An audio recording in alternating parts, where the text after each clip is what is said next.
Olá, bem-vindo ao nosso espaço de grande entrevista. Hoje o nosso convidado é Venâncio Mondlane, candidato presidencial das eleições de 9 de outubro de 2024 em Moçambique. Mondlane foi o grande mobilizador das polêmicas manifestações que agitaram o país e, aliás, continuam a agitar até hoje. O objetivo deste levante popular era reivindicar a verdade eleitoral depois de massivas denúncias de fraude durante o processo. Venâncio Mondlane esteve fora do país por suposta perseguição política, regressou recentemente e é com ele que nós vamos falar sobre a crise que o país está a viver até o dia de hoje. Olá, muito obrigada por ter aceito o nosso convite. Olá, Nádia. Eu que agradeço. Temos este espaço muito privilegiado. Obrigada. O Conselho Constitucional, apesar da pressão popular, proclamou a Frelimo e o seu candidato Daniel Chapo vencedores das últimas eleições. Venâncio Mondlane sente-se derrotado depois da sua luta intensa pela reposição da verdade eleitoral? Não, de forma nenhuma.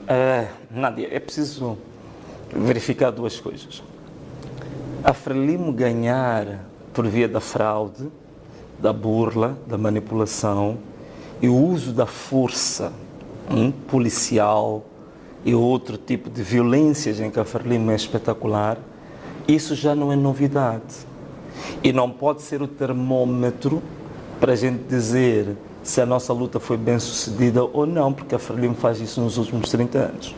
O que nós temos de saber se valeu a pena ou não é saber que tipo de ganhos em concretos é que isso trouxe para a nossa sociedade.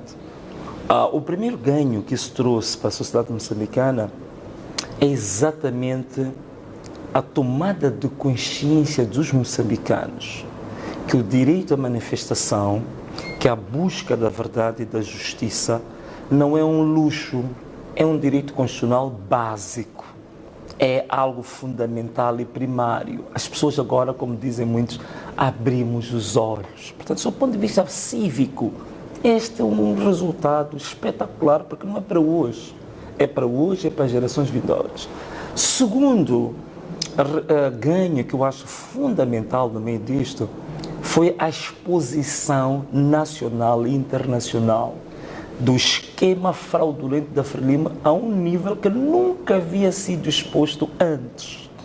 Veja só, isto é tão verdade que até hoje a missão da observação eleitoral da União Europeia, que é a mais destacada, até hoje continua a manter o seu posicionamento das dúvidas em relação à lisura desse processo. Todas as outras missões de observação que em tempos passados, a essa altura, já estariam a emitir as suas declarações, conformando-se, não o fizeram. Outra questão que é extremamente importante também é que, pela primeira vez em Moçambique, tu tens uma tomada de posse em que só são 2 chefes de Estado africanos, apenas. Até os parceiros tradicionais da Frelimo não estiveram cá. O último, não é? Que é o Ruanda, que neste momento é que está no topo das relações diplomáticas e políticas com a Frelimo, também não está cá. Quer dizer, significa que a exposição foi tão grande. É como se a Frelimo desta vez tivesse tirado o véu que escondia a lepra que está na Frelimo há 50 anos. O outro ponto extremamente importante é a primeira vez que ganha sentido a palavra unidade nacional.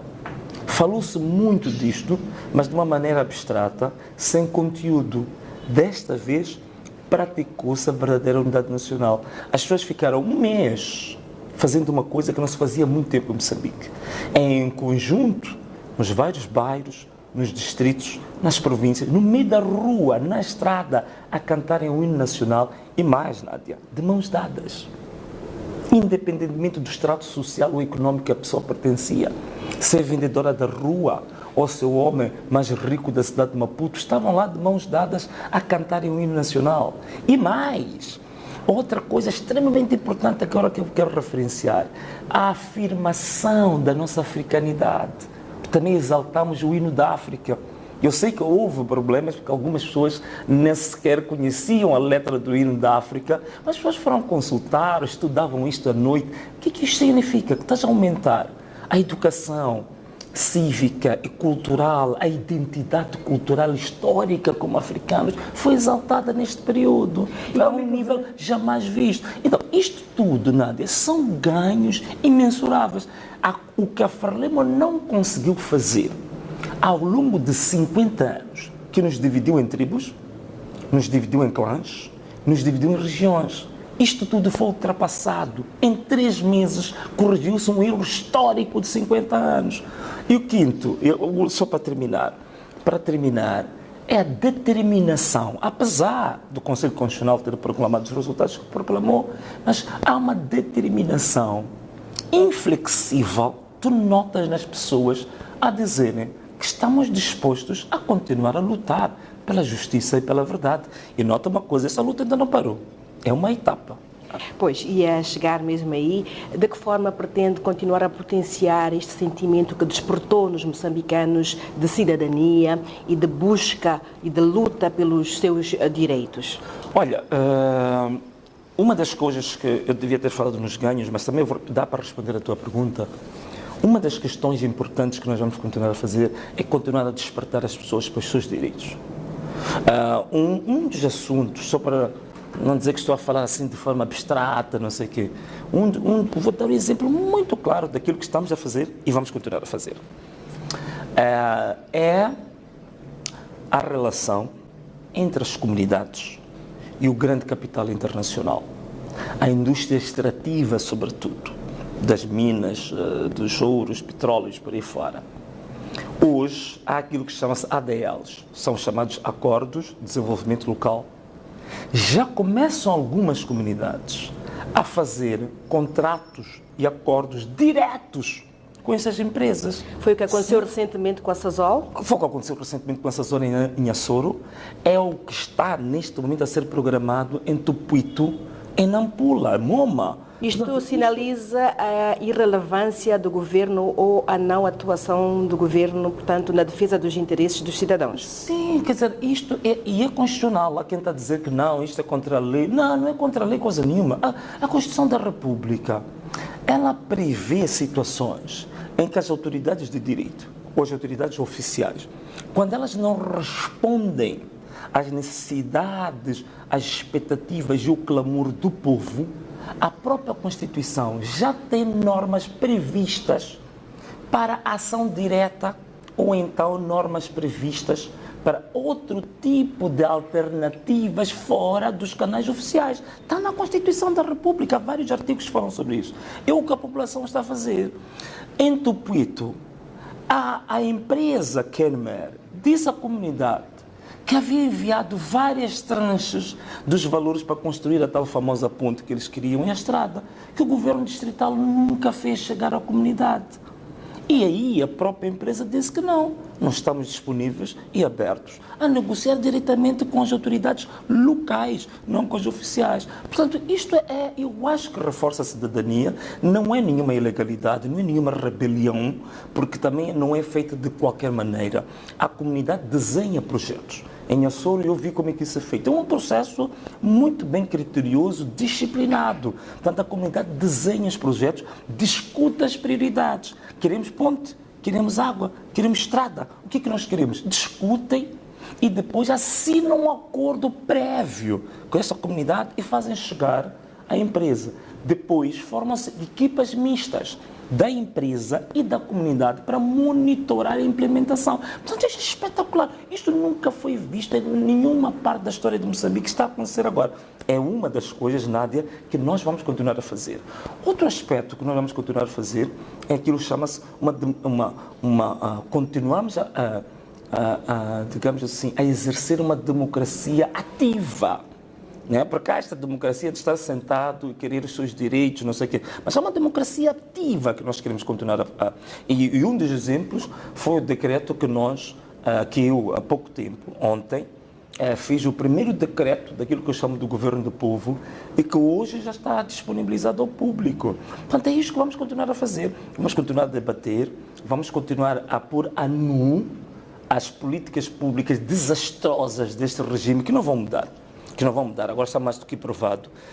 Este senhor que eu chamo do presidente forçado pela UIR, ou o presidente Mata e Reza, ele há pouco tempo anunciou, hoje eu vi, a nomear juízes do Tribunal Administrativo. Onde é que vem reformas? Onde é que está a juventude deste homem, que dizem que tem menos de 50 anos, que apesar de parecer mais um tetravó, mas ele diz que é jovem, é jurista, é reformista, está aberto ao diálogo. Veja os primeiros atos dele presidenciais. São um desastre completo. Como é que foi nomear agora juízes conselheiros do Tribunal Administrativo? Está aqui um exemplo típico de que não vai mudar absolutamente nada. Não há de haver reformas nenhumas. É mais do mesmo. E nem o diálogo que se está a tentar promover poderá ser benéfico para ultrapassar todos esses impasses a que nós estamos a assistir. Nem sei se ele está disposto a tal diálogo. Quer dizer, a gente olha para as palavras que ele utiliza quando fala do diálogo. São de uma hipocrisia jamais suprema, não é?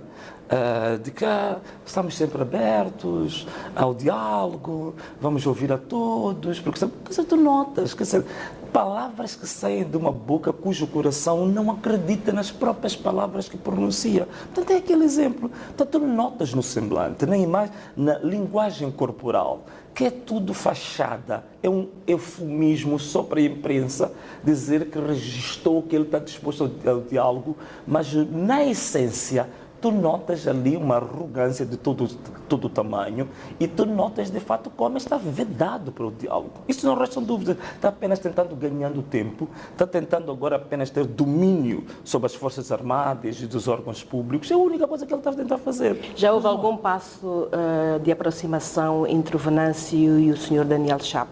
Em termos concretos, não. Até agora não houve. O que houve é que eu estou desde o dia 22 a fazer as minhas lives. E todas as minhas lives eu a falar que estou disponível ao diálogo. E não só.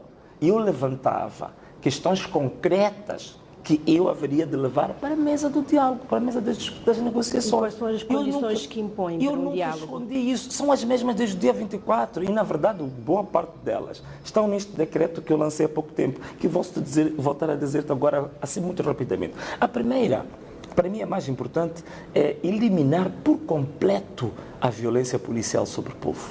Isto é preciso acabar. Nós estamos num genocídio silencioso. Se isto acontecesse na Europa, podes ter certeza, Nádia, que o Parlamento Europeu parava com todas as atividades para discutir o tipo de genocídio que está a acontecer em Moçambique. Estamos com 400 pessoas assassinadas pela polícia. Estamos com quase 5 mil pessoas detidas injustamente, sem processo, sem nada. Estamos com mais de 2 mil pessoas deficientes de forma temporária, outras de forma definitiva, por causa da violência policial desproporcional. Parava tudo na Europa para se discutir isto. Então, primeira medida, eliminar, encerrar, cancelar por completo a violência policial desproporcional sobre o povo. Segunda medida, a libertação incondicional de todos que foram detidos no âmbito das manifestações que iniciaram no dia 21 de outubro.